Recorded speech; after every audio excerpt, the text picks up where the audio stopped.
I came to Hollywood, I started working on Leno over 12 years ago, and I got to come to the GLAAD Awards. And I sat in the very back row. And I remember thinking to myself, make a difference enough to get on that stage one day. And so this, for me, when I got the call, was a monumental moment. This is actually about all of the folks who've ever been told that their voices don't matter, that their stories don't matter, that their lives don't matter. This award is about the trans people who've come before me, who've made this possible for me, particularly the trans women of color who've come before me. And so tonight I celebrate them.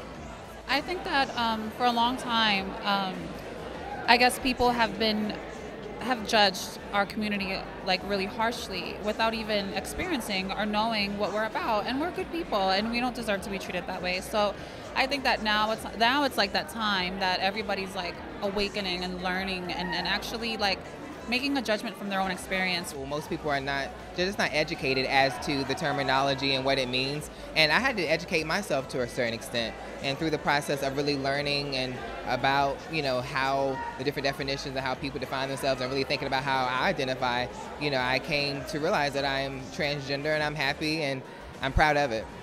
I've always been androgynous and gender nonconforming, for that to be included in the definition of transgender is something that makes me feel, so happy. I actually have something I fit in.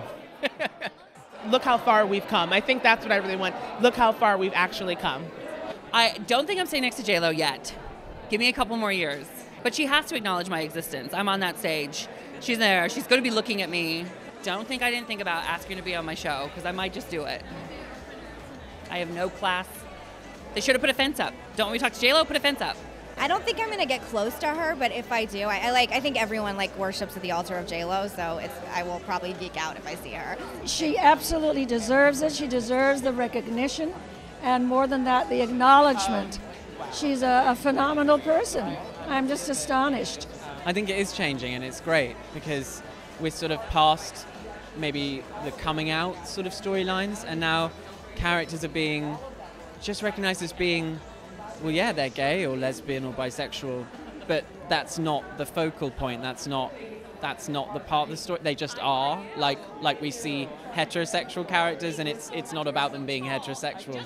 They just are, and I think that's really brilliant. Anytime you create something and put it out into the world, you hope, oh God, please let people notice it, please let people receive it, please let people respond to it, and that's happened here, and it's such an extraordinary gift. Their tagline is a new kind of family, and we brought them one, and they've been amazing ever since. I think it's going to be a staple. I think it's going to be something that, that we look back on now as, back to, we aren't, like, to quote the pilot, we are not the Brady Bunch, but, a staple like the Brady Bunch or the Waltons or, family shows that were staples. This is a staple for the 21st century. When I first came out many years ago, at this point I was 24 when I first started coming out for marriage equality really publicly and really started fighting. And at the time, it was sort of controversial. And now you see Republicans coming out for marriage equality all the time. So, I see people's minds changing within my own party and the people that I know.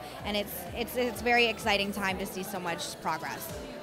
Well, I think whenever you get exposed to real lives, real people, and you see who they really are, the humanity in all of us responds. I have people tweet me, text me, well, they don't text me, they don't have my number, but tweet me, email me all the time saying, I watched the show with my dad, and my dad never liked gay people, but he loves you.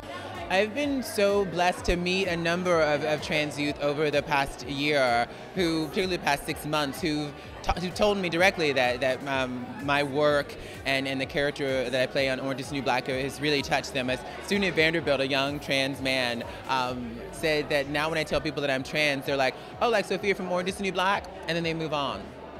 Then there's no more conversation, and then it's like not an issue. And it's up to people like me, Laverne Cox, Janet Mock, to really get out there and educate people.